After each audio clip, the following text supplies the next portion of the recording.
Margin trading facility यानी MTF, ये एक बहुत पावरफुल टूल है, लेकिन इसका एक हिस्सा है जो हमेशा कंफ्यूज करता है। वो है इसका ब्याज। सुनने में तो आता है कि इंटरेस्ट रोज कटता है, पर ये पैसा असल में जाता कहाँ से है? सीधे बैंक अकाउंट से, या फिर जब कोई शेयर बेचता है तब कटता है? चलिए आज इसी पहेली को मिलकर सुलझाते हैं। तो सवाल बहुत सीधा सा है। MTF का ये जो रोज का ब्याज है वो आखिर कटता कहाँ से है? सुनने में ये जितना आसान लग रहा है ना, इसका जवाब उतना सीधा है नहीं, थोड़ा सा घुमावदार है। आइए इसे परत दर परत समझते हैं। इस पूरी मिस्ट्री को सॉल्व करने के लिए हम इन 6 पॉइंट्स को कवर करेंगे। पहले तो इस पहेली को ही समझेंगे, फिर सीधा जवाब पर आएंगे, ट्रेडिंग लेजर। इसके बाद देखेंगे कि अलग अलग ब्रोकर ये पैसा काटते कैसे हैं और इसका सबूत खुद कैसे ढूंढा जा सकता है। फिर बात होगी कुछ छिपी हुई लागतों की, और आखिर में वो सबसे ज़रूरी बातें जो किसी भी MTF यूज़र को हमेशा याद रखनी चाहिए। तो चलिए शुरू करते हैं इस पहेली से। ये सवाल इन्वेस्टर्स के बीच बहुत आम है, पर जवाब उतना सीधा नहीं। ज्यादातर लोगों के मन में यही आता है कि भाई पैसा या तो लिंक्ड बैंक अकाउंट से कटेगा या फिर जब शेयर्स बेचेंगे तो उसमें से एडजस्ट हो जाएगा। पर असल कहानी कुछ और ही है। तो सबसे पहले सबसे बड़ी गलतफहमी को दूर करते हैं। MTF का ब्याज बैंक अकाउंट से नहीं कटता, बिल्कुल नहीं। ये कटता है ट्रेडिंग लेजर से, जिसे कुछ लोग फंड बैलेंस भी कहते हैं। यही वो असली बही खाता है जहां सारे लेन देन का हिसाब किताब होता है। ठीक है, तो जवाब तो मिल गया, ट्रेडिंग लेजर। पर सवाल ये है कि ये होता कैसे है? मतलब इस चार्ज के पीछे की अकाउंटिंग आखिर काम कैसे करती है? चलिए अब इसे समझते हैं। यहाँ पर ना 2 शब्दों को समझना बहुत जरूरी है। पहला है अक्रूअल और दूसरा है पोस्टिंग। अक्रूअल का सीधा सा मतलब है ब्याज का हिसाब लगना, जो हर दिन होता है 24/7। छुट्टी हो या ना हो, ब्रोकर का सिस्टम हिसाब लगाता रहता है। लेकिन पोस्टिंग का मतलब है उस पैसे का असल में कटना, और ये रोज नहीं होता। ब्रोकर जमा हुए ब्याज को एक साथ एक तय समय पर काटता है। तो रोज हिसाब लगना और रोज पैसा कटना, ये 2 बिल्कुल अलग अलग बातें हैं। तो फिर ये ट्रेडिंग लेजर आखिर है क्या? इसे ऐसे समझिए कि ये किसी भी इन्वेस्टर का उसके ब्रोकर के साथ एक ऑफिशियल रिकॉर्ड है। इसमें हर तरह का वित्तीय लेन देन दर्ज होता है, कैश डिपॉजिट, विड्रॉल और हाँ, हर तरह के चार्जेस। सच जानने का यही एकमात्र सोर्स है, the single source of truth. अब आता है सबसे मजेदार हिस्सा। ये तो पता चल गया कि पैसा लेजर से कटता है, पर कब कटता है? और यहीं पर सारा खेल बदल जाता है। हर ब्रोकर का अपना अलग नियम है, सबका शेड्यूल एक जैसा बिल्कुल नहीं होता। और जरा इस टेबल पे नजर डालिए, मतलब कितनी वैरायटी है।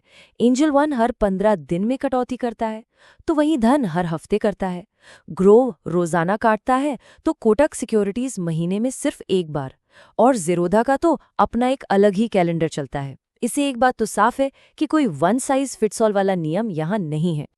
और ये सिर्फ कही सुनी बात नहीं है। सबूत के तौर पर ये देखिए, एंजल वन की पॉलिसी से सीधा एक हिस्सा।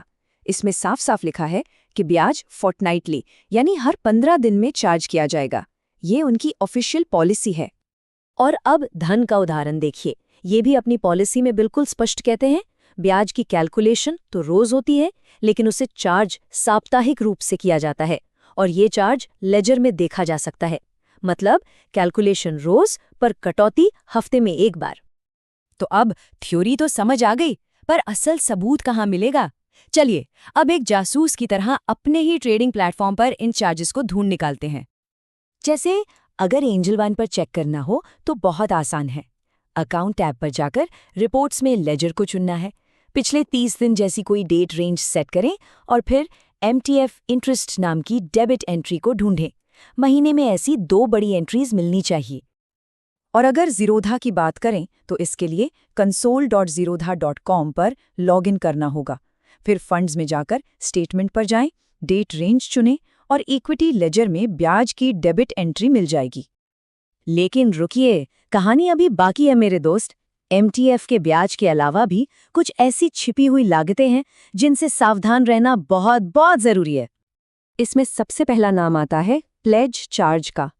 सेबी के नियमों के मुताबिक MTF लोन के लिए शेयर्स को गिरवी रखना पड़ता है।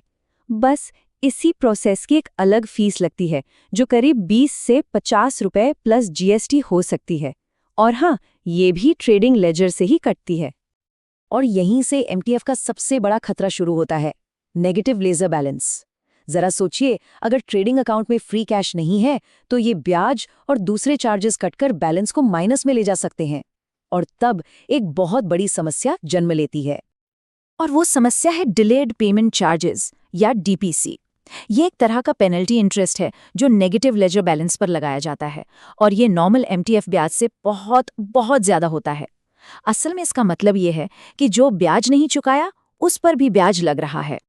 और ये कितना ज्यादा हो सकता है, सुन के शायद हैरानी हो, सालाना 24% तक।